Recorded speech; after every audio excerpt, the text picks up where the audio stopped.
আলিফ শুনছত না তাহের কাকার পুলা ছোটটা আছে না মুনতাসের মায়ের বাইগা লয়ে পড়ছে। শুনলাম তো, এটা হই নাই, মন খারাপ হয়ে গেছে গা, এখন খারাপ আছে না। ভাল থাকবো কেমনে, তোর তো বয়সও কমে না, তোর শরীরে ঠান্ডা লাগে না, তুই আর বিয়া করাবি না। ঠান্ডা লাগলে আর কি করবো, বয়স তো কম হয় নাই, 24টা বছর ধরে কোনো গেদি মানুষের পটাইতারি নাই, আমার তো টাকা পয়সা নাই। আমরা আর কি করবো, অগনায় একটা উপায় আছিল, ঠান্ডার আগে বাইক করে লয়েছে, আমরা কি করবো, এখন আবেগ আর গালার যাবো তাহলে। এত আবেগ বাদ দিয়া ঠান্ডার ভিতরে কাকার একবার কয়ে দেখ, দেখ কাকা কি করে। আমি থাকি বাবার বসায়, বাবা থাকে আমার বসায়, এখন কি আমার সেদিন আছে মায়া বাকুরে লয়ে পড়বো? এই গেদি মানুষের কাছে যায় প্রপোজ করি, এই গেদি মানুষ এই খালি বুড়া করে রিজিক মেরে দেয়। অন কি আমার এই বয়স আছে, বয়স থাকতে বিয়া করবার দেয় নাই, অন আবার করন দেবো।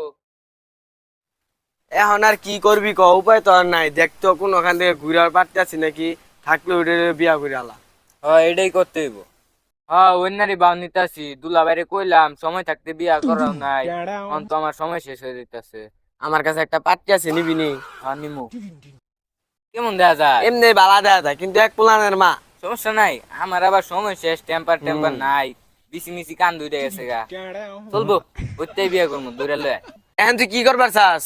ভাবতাছি গুরাইনাটা যদি বিয়া না করবার চায়, তাহলে আমার জিনিসে পেট্রোল মাইরা আগুন দেয়া পুরা হালা। না না না, অন্য করা যাবো না, কাকার হাতে ভাই ধৈর্য কর, দেখ কি কয়, অন্য করা যাবো না। তোর কাকারে কত জায়গায় ধরলাম, তোর কাকার কথাবার্তা শেষ নাই, অন আমার এই আগুনে ধরাইতে হইব। এই যে আমি গেলাম, জায়গা থাক।